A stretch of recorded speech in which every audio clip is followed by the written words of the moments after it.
Productive asset नहीं है। जब आप इक्विटी खरीदते हैं, जब आप बॉन्ड खरीदते हैं, तो उसका इकोनॉमी से कुछ लेना देना है। आप जब बेचने जाते हैं तो उस समय जो दाम होता है उसके आधार पर आप बेचते हैं, जब खरीदने जाते हैं तो उस समय जो दाम होता है उसके आधार पर खरीदते हैं। भविष्य में ज़्यादा लोग सोना खरीदने चाहेंगे और सोने का सप्लाई एक फाइनाइट अमाउंट है।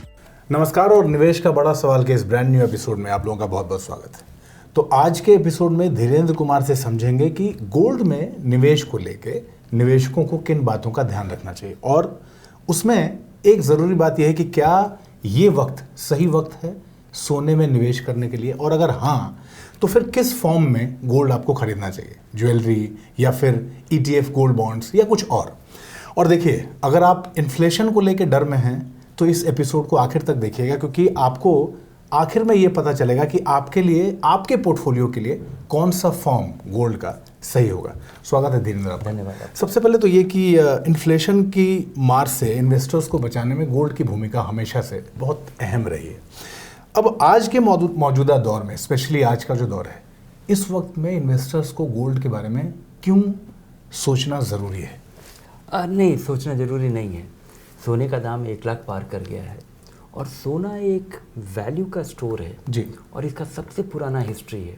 जब हमारे यहाँ रुपये का, जब करेंसी का इन्वेंशन नहीं हुआ था तब भी सोना रेलेवेंट था जी। तो ये एक स्टोर, एक वैल्यू का स्टोर, एक वैल्यू का स्टोर है। लेकिन ये हमेशा इन्फ्लेशन को बीट करता है ऐसा ज़रूरी नहीं है, और उसका कोई कारण भी नहीं है। अगर सोने का बहुत कम डिमांड हो तो इसका दाम नहीं बढ़ेगा। सोने के दाम बढ़ने का कारण केवल एक है कि भविष्य में ज़्यादा लोग सोना खरीदने चाहेंगे और सोने का सप्लाई एक फाइनाइट अमाउंट है। आप सोना जाके आप प्रिंटिंग प्रेस में नहीं छाप सकते जी।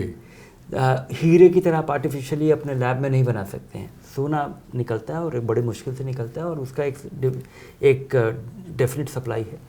और सोने के साथ ये इसके 5,000 साल का हिस्ट्री है, लेकिन पिछले 20-25 साल में एक बड़ा बदलाव आया है जी। सोने का फाइनेंशियलाइजेशन। आप गोल्ड ETF बन गए हैं, गोल्ड फंड बन गए हैं, गोल्ड पे डेरिवेटिव्स है जिसका अंडरलाइंग गोल्ड है। उसके अलावा पिछले 4-5 साल से जिस तरह से सेंट्रल बैंकर्स ने, दुनिया भर के सेंट्रल बैंक्स ने सोना खरीदना शुरू किया है, जिस वजह से एक नया डिमांड शुरू हो गया। पहले आपके लिए संभव नहीं था। आप सोना खरीदना था तो आप जाते बार खरीदते, सोने का स्लैब रॉड खरीदते या आप ज्वेलरी खरीदते। अब आपके पास गोल्ड ETF खरीदना आसान हो गया, कोई और इंस्ट्रूमेंट खरीदना आसान हो गया। सॉवरेन गोल्ड बॉन्ड, जो कि गोल्ड का अंडरलाइंग है, लेकिन गोल्ड का अंडरलाइंग दाम को राइड करता है, लेकिन उसके पीछे सोना नहीं खरीदा जाता। करेक्ट। लेकिन सरकार उसमें गारंटी देती है कि सोने का जो दाम बढ़ेगा वो हम आपको ऑनर करेंगे और उतना दाम आपको मिलेगा।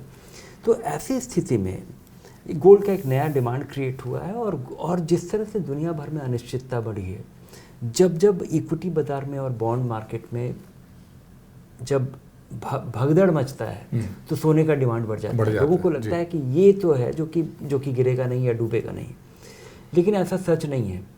एक दौर ऐसा आया था जब 2011 के बाद, जब 5 साल तक सोने का दाम लगातार गिरता रहा और उस अवधि में सोना अपने पीक से 45% की गिरावट देख चुका है।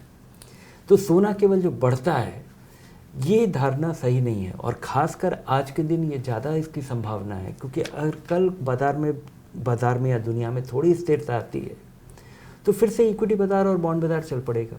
इक्विटी बाज़ार, बॉन्ड बाज़ार चलेगा तो सोने का दाम इस तरह से सस्टेन करना मुश्किल हो जाएगा जी। अगर दुनिया में किसी भी तरह का अगर कोई ऐसा कोई सेटलमेंट होता है जिसमें कि लोग इकोनॉमिक मोमेंटम की वजह से सोना सेंट्रल बैंक्स प्रिजर्व नहीं करती है, तो मेरे ख्याल में वो उसके वजह से भी डिमांड कम हो सकता है।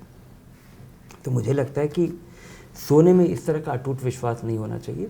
लोगों का अभी बड़ा एक्साइटमेंट है सोने के बारे में, क्योंकि दाम बढ़ गया है, 1 लाख पार कर गया है, ये एक बड़ा सा राउंड नंबर है।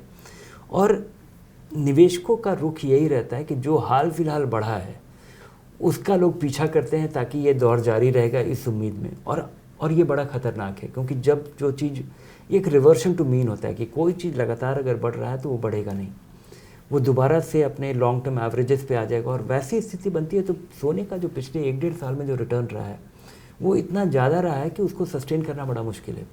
उसके अलावा सोना एक प्रोडक्टिव एसेट नहीं है, लेकिन ये जो डिमांड क्रिएट हुआ है उसकी वजह से कुछ पता नहीं कि ये कब तक चलता रहेगा और कब ये गिरेगा। अच्छा सर, आज की स्थिति में अगर देखा जाए तो एक निवेशक के पोर्टफोलियो में गोल्ड का कितना हिस्सा होना चाहिए? थोड़ा सा हिस्सा होना चाहिए, क्योंकि ये अनकोरिलेटेड एसेट है। इक्विटी और डेट में जब भगदड़ मचता है या गिरावट होती है तो सोना नहीं गिरता है, बल्कि सोना बढ़ जाता है जी। तो 5% कम से कम होना चाहिए। 10% भी हो सकता है, लेकिन बड़ा नहीं होना चाहिए, क्योंकि ये प्रोडक्टिव एसेट नहीं है। जब आप इक्विटी खरीदते हैं, जब आप बॉन्ड खरीदते हैं, तो उसका इकोनॉमी से कुछ लेना देना है जी।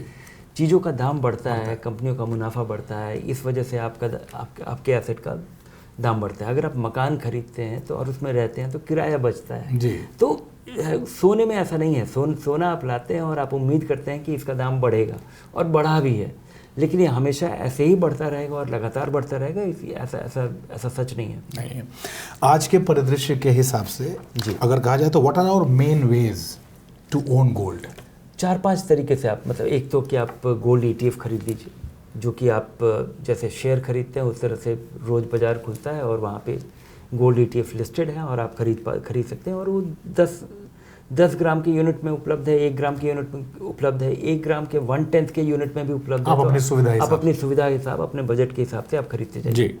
और जब आप खरीदते हैं तो आपके डीमैट अकाउंट में ही आ जाता है जी। और उसका दाम उतना ही बढ़ता है या गिरता है जितना सोने का दाम बढ़ता गिरता है। तो ये बहुत ही आसान तरीका है और इसका खर्चा भी ज़्यादा नहीं है, 0.5% सालाना खर्चा है। तो गोल्ड सोने का जो रिटर्न होगा उससे 0.5% आपको ज़्यादा 0.5% आपको कम रिटर्न मिलेगा इसका होल्डिंग कॉस्ट है। दूसरा है कि अगर आप स्टॉक मार्केट में नहीं जाना चाहते, ब्रोकर के ज़रिए नहीं खरीदना चाहते, तो आप गोल्ड फंड खरीद सकते हैं, जो कि गोल्ड ETF खरीदता है आपके पैसे से, और वो आप एक आम म्यूचुअल फंड की तरह आप खरीद सकते हैं। तीसरा तरीका है कि आप सॉवरेन गोल्ड बॉन्ड खरीदें। भारत सरकार ये बॉन्ड्स इशू किया करती थी जी। और इसका इशुएंस अब बंद हो चुका है। सोने का दाम इतना रफ्तार से बढ़ा है कि भारत सरकार ने पिछले 1.5 साल से कोई सॉवरेन गोल्ड बॉन्ड का इशू नहीं आया है, जो पहले हर 3 महीने पे आता था। लोग इसमें पैसा लगाते थे। इसमें लगने वाला जो पैसा है वो सोने के दाम को ट्रैक करता है।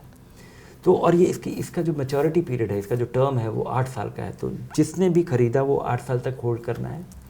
उसका दाम, इस बॉन्ड का दाम उतना ही बढ़ेगा जितना सोने का दाम बढ़ेगा, प्लस आपको 2.5% सालाना ब्याज भी मिला करता है। और ये जो 8 साल में जो रिटर्न आपको मिला है मिलेगा, ओरिजिनल होल्डर के लिए ये मिलने वाला रिटर्न भी टैक्स फ्री था। तो ये बहुत ही अच्छा व्हीकल था, लेकिन अब इसका इश्यूएंस बंद हो गया है। अभी भी अगर आप खरीदना चाहते हैं तो बाज़ार में उपलब्ध है, कोई दूसरा ओनर है जो कि आज बेचता है तो आप खरीद सकते हैं। लेकिन अब चूँकि सोने का दाम इतना बढ़ गया है और उसका वो काफ़ी सारे ये बॉन्ड्स अब प्रीमियम पे बिकने लग गए हैं, तो इसको थोड़ा सावधानी से खरीदना चाहिए। भारतीयों में हमेशा में भारत में स्त्री धन कहा जाता है सोने को, और ज़्यादातर लोगों का सवाल ये होता है कि अगर सोना खरीदना है तो क्या हम सोनार के यहाँ या ज्वेलर्स के यहाँ जाके सोना खरीद लें, सोने के बिस्किट खरीद लें, गहना खरीद लें, या जो आप अभी बता रहे थे कौन सा बेहतर होगा, क्या खरीदना चाहिए? हमारे यहाँ सोने के ज्वेलरी को ओन करना या लड़कियों को ये गिफ्ट देना घर से आना, और या स्त्री धन, ये ट्रेडिशन रहा है। लेकिन अगर आपको सोने की ज्वेलरी अगर आपको कंज्यूम करना है, यूज़ करना है या पहनना है, या जो कि लोग और देखेंगे, या ये एक सोसाइटल स्टेटस का चीज़ है, तो वो ज़रूरत तो अब आर्टिफिशियल ज्वेलरी से फुलफिल हो सकती है, पूरी हो जाती है जी। जो कि जिसके लिए आपको बहुत पैसा लगाने की ज़रूरत नहीं है।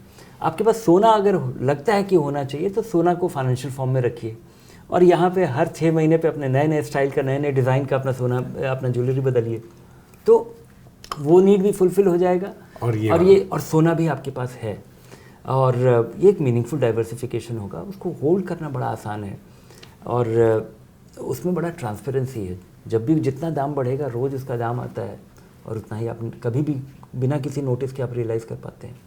गोल्ड ETF और गोल्ड म्यूचुअल फंड की अगर तुलना की जाए, दोनों कैसे होते हैं सर?